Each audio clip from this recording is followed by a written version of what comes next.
নির্দিষ্ট কোনো টাইম নেই, টাইম ছাড়া এই কলার কান শেষ করতে হবে। এখানে কতগুলো কলা আছে দর্শক, আপনারা বলতে পারবেন? বলতে পারলে সারপ্রাইজ আছে। এখন আমি এই কলাগুলো খাওয়ার জন্য নিয়ে বসছি। এখন তারা সবাই আমাকে বলছে আমি নাকি এই কলাগুলো খেতে পারবো না। এই কলাগুলো খেতে পারলে আমার জন্য কি সারপ্রাইজ আছে আমি আপনাদেরকে কমেন্টে জানিয়ে দেবো, রিপ্লে কমেন্টে জানিয়ে দেবো।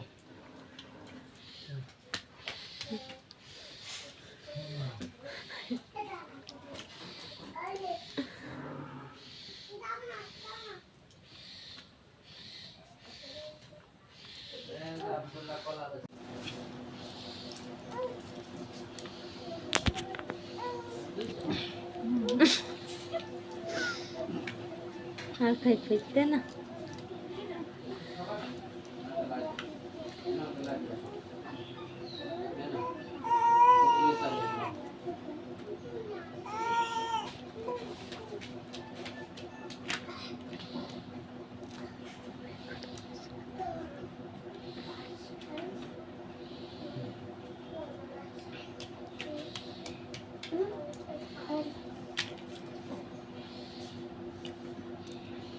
দর্শক পুরো গান শেষ করে উঠলাম। সম্পূর্ণ ভিডিও দেখার জন্য ধন্যবাদ।